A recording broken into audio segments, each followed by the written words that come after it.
So I just gave myself a pretty wild divine healing session, and I thought I would share what came up because I think this is very relevant to a lot of people, and it helps explain what actually happens in a divine healing session. And if you're new here, my name is Antonia, and I love to help people gain deeper levels of self-awareness through divine healing and soul contract reading in particular, so they can come more into themselves, feel more at home in who they are, more confident in who they are, and more compassionate with who they are, what they've been through. That's a really, really important one for me, is to build a loving relationship with ourselves, which is based on compassion. So, divine healing, for those of you who are unaware of what this is a really lovely energetic and emotional healing modality that gets into the subconscious to understand what is going on under the surface that is driving your life now, and bringing those programs up to the surface to be acknowledged, embraced, and cleared. This is really what divine healing is. It's based on the law of ask and you shall receive. So we say a lot of commands. We do a lot of work around bringing awareness to a hidden issue in the subconscious. And it's very beautiful and very loving. And I give sessions to clients, and I also give sessions to myself. And there are 5 levels you can train up to. I'm trained up to level 4.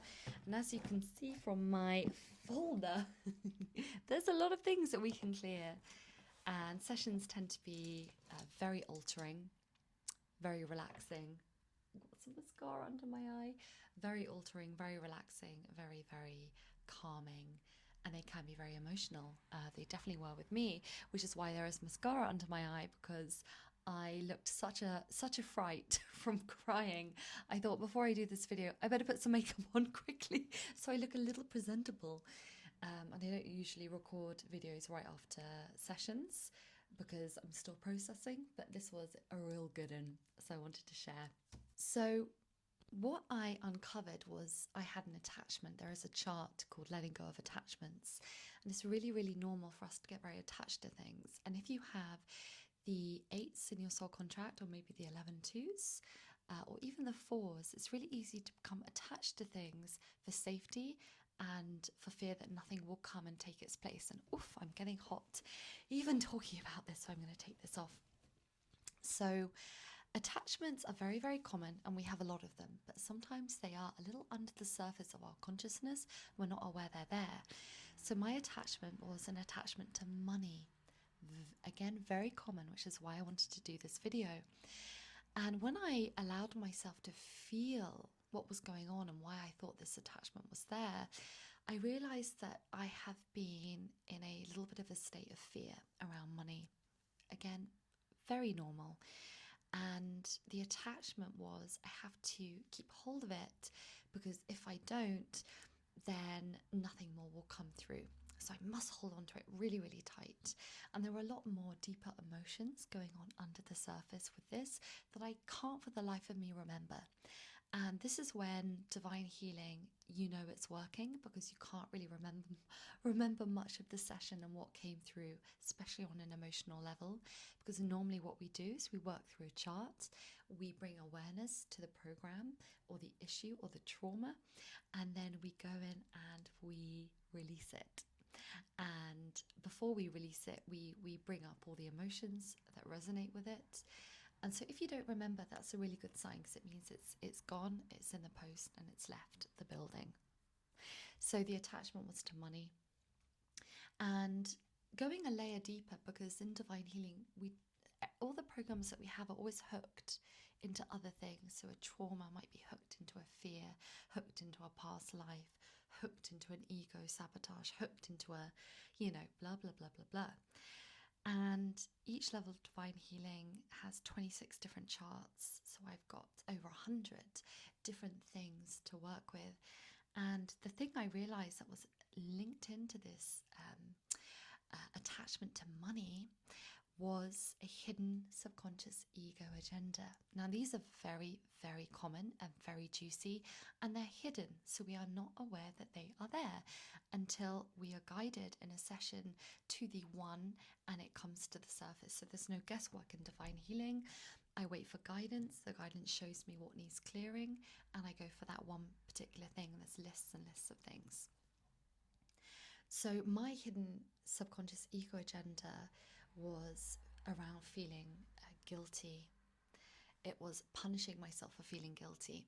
And I realized that I have a very, very, very deep conditioning around money, which is I must work really hard to have it. I must be working all the time. And I don't work hard enough. And that was all the guilt.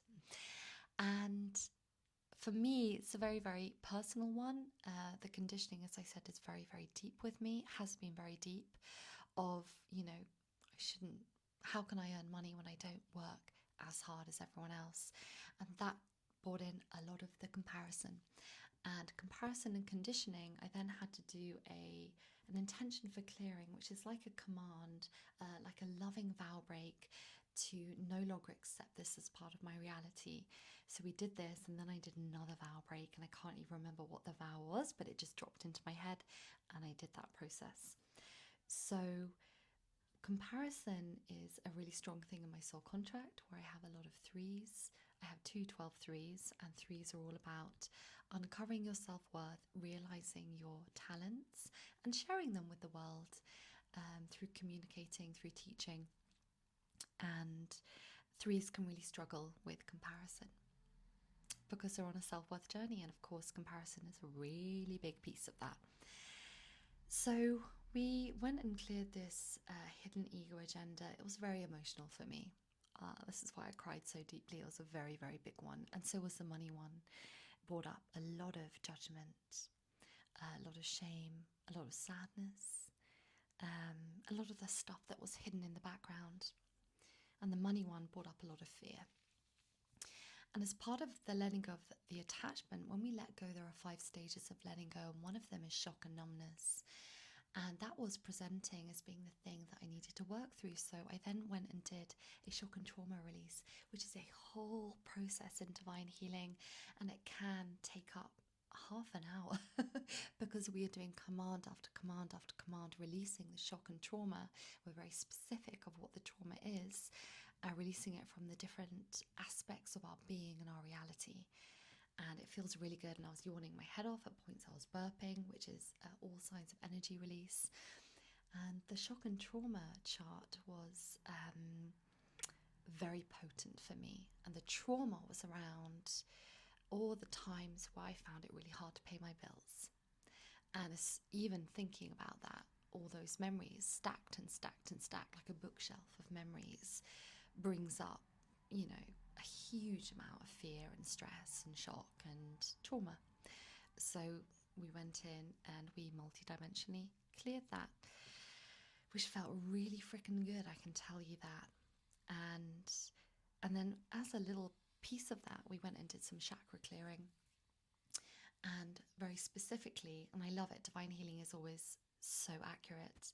I went and found what I needed to clear. It was a number. I picked the number, and it was clearing lack and limitation, releasing lack and limitation from my third eye. Very specific, out of the 17 different chakras in and outside of the body. That was the one I needed to clear. And again, divine healing blows me away. It's always on the point and knows exactly what's happening. So that is the summary of the process. And in between these big charts, these big clearings, this big emotional work, we do integrations. And integrations are ways of bringing the energy back down into a state of balance and harmony before we go in and clear something really big. So it's like the low point of the roller coaster to integrate the work that we've done. Because if you're bam, bam, bam for an hour and a half, 2 hours clearing big ego agendas and sabotages and fears and traumas, it's a little bit exhausting for the psyche, for the body, for the person, for the conscious personality that is experiencing this healing. So you always have to balance it. So that was my divine healing session, and I wanted to share how powerful it was for me. and I feel good. I feel really, really good. And there's always layers. We have layers and layers and layers that hide us from remembering our true nature. And divine healing is a process of unpeeling those layers to get back to the truth of who we are, which is we are perfect and we are divinity expressed in human form. So yeah, I'm going to pop some links below if you're curious and you want to read more. Otherwise, until next time, I wish you a very beautiful rest of your day.